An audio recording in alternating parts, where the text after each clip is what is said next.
we are America's election headquarters, and now we're going to have a little bit on that. And everybody is working for the weekend.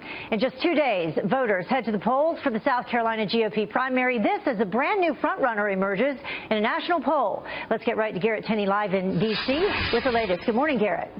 Good morning, Heather. For the first time since Iowa, the Republican frontrunner in at least one national poll is someone other than Donald Trump. And it's news that Ted Cruz was happy to share, especially after threats of a lawsuit from the Donald. According to NBC and the Wall Street Journal, nationally, we're in first place with 28%. In second place is Donald Trump with 26%. And then the next closest candidate is way down at 17%. But what's happening nationally is indicative of the stakes in this race.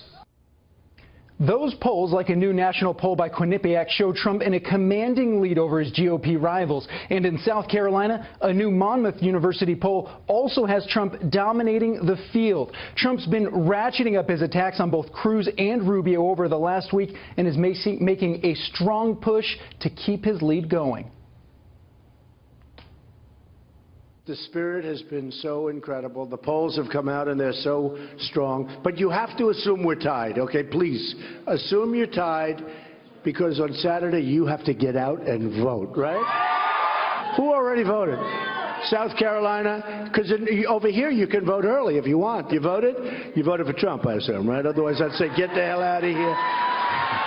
But last night it was Marco Rubio who received the coveted endorsement of South Carolina Governor Nikki Haley, who told Greta why it is that she's backing Rubio. I want a president that's going to fight back on the last 8 years that we've had to deal with, and is also going to make sure they hold a conscience to every Republican to make sure they're doing what Republicans were meant to do, which is balance our budgets, reduce our debt, and grow our reserves. And I think Marco Rubio is the man to do that. We also learned yesterday that Governor John Kasich will not be in South Carolina the night of the primary. Instead, he'll be campaigning in Massachusetts, which holds its primary on Super Tuesday, March 1st. Abby and Heather. All right, Garrett Tenney live for us. Thank you, Garrett.